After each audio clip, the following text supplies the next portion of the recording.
So many interesting developments. And what are your thoughts to these big stories, from the cabinet shake-up to the calls by the Senate to have a national summit on out-of-school children, and even to what affects you even more directly, and that's the price of cooking gas, which is seriously competing with the price of petrol.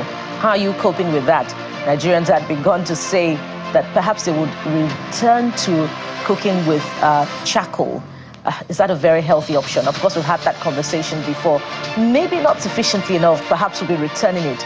But let's have your thoughts now as Jeffrey joins me for a review. Yeah, there's a lot to talk about. So and much, Nigerians Jeffrey. have been talking about it. The cooking gas part, I'm happy the government is thinking about what to do, because that is at the bane of a lot of things. Kerosene is expensive now, cooking gas. That's why people are saying that CNG issue, I hope it's going to stay affordable for as long as possible. At the end of the day, of course, the ministerial issue, as far as this is concerned, and I saw that the Senate is saying they want to have a summit for out-of-school children. I don't know what that means, actually, a national summit. I don't know what it means to have a summit on the out-of-school children. We have state ministries of education. So what does it mean to have a summit? We have commissioners for education. Is it a talk shop? What exactly is it going to produce? Maybe a paper? I don't know.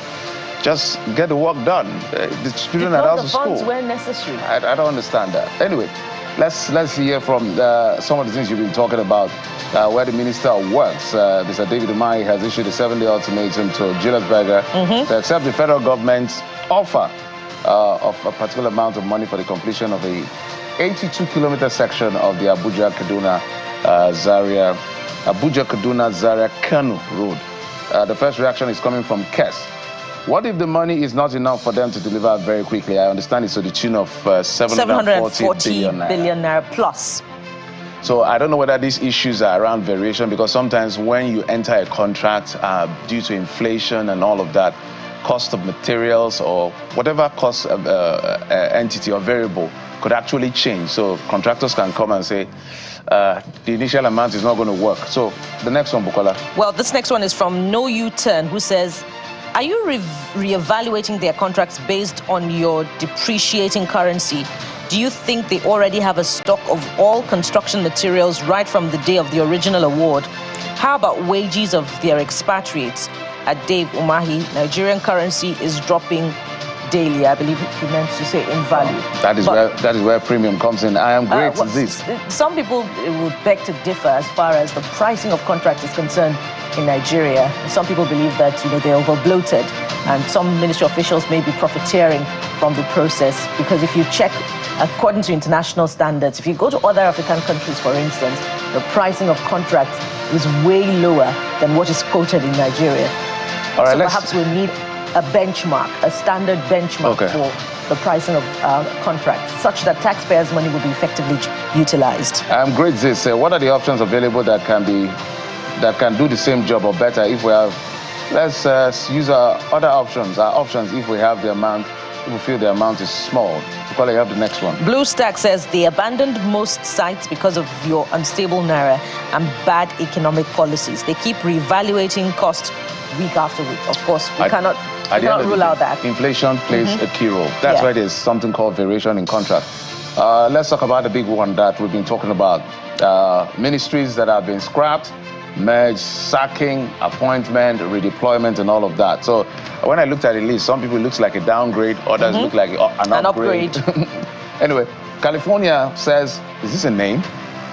But that's your name, by the way. This could indicate a shift in policy priorities. Curious to see how things will impact governance. Well, what's the next one now? Mohammed. He's saying reorganizing ministries and creating new commissions won't transform anything. It's just rearranging the furniture on a skipping or sinking ship. What Nigeria needs is zero tolerance for corruption, transparency in governance, politicians held accountable and jailed for embezzlement, confiscation of ill-gotten wealth, leaders who prioritize the nation's interests over personal gains. Until we address these fundamental issues, we're just scratching the surface. Well, Clem says, for me, the real issue lies with agencies that have overlapping functions. I believe these should be either scrapped or merged to enhance bureaucratic efficiency. Topo says, I may personally not love the bulky appointment, but the merger and scrapping of some ministry is commendable. Reading through, I loved it. Aside the Ministry of Livestock, which should be under the Ministry of Agriculture. Well, Omoya Teacher says, that's a long one, but I'll just try to summarize. If the ministry is merged, the employees may still be there, even though the ministry may not exist. That's true. That goes to the heart of the Steve Orosanye report. They continue by saying, if the ministry, so does that imply that the federal government is preparing to lay off a large number of employees in some of these ministries?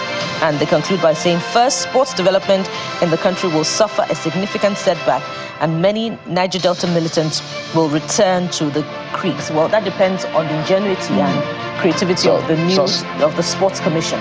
So things do not have to suffer. Let's see how that plays out, because I'm sure the sporting community is reacting to this. But also the fact of the Niger Delta Ministry, they have all this proliferation of Development Commission intervention agencies. So you can also look at it from the part of maybe repurposing it to now oversee. Well, the analysts will do all that. The federal government has dropped the money laundering charge against Binance. Let's see if we can take just two from there. Vauxhall says, it would be interesting to know what led to this decision and what it means for crypto regulation in Nigeria going forward. Well, Voice says the Nigerian government's decision to drop money laundering charges against the Binance executive shows how the cryptocurrency rules are changing. This could make people more confident in the market and lead to more people using decentralized finance. This could create new opportunities for financial innovation. But another question that should be asked is this a mistrial?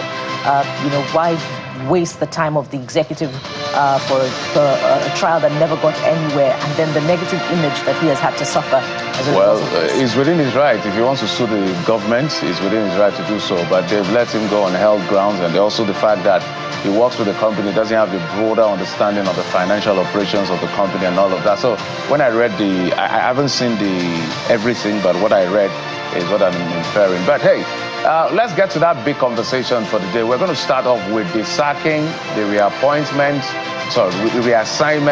and the hiring of new ministers, as well as some appointees who will serve as special advisors, and of course the scrapping and mergers that we've seen, and repurposing of ministry, if you like. So all of that is what we'll be talking about. Don't forget, you can join us on our WhatsApp. Just send your message on our WhatsApp number. I'm sure our producer will put it up at some point of the program. So you can also have your say, or you quickly go to X, where we read from, #CTV Morning Brief.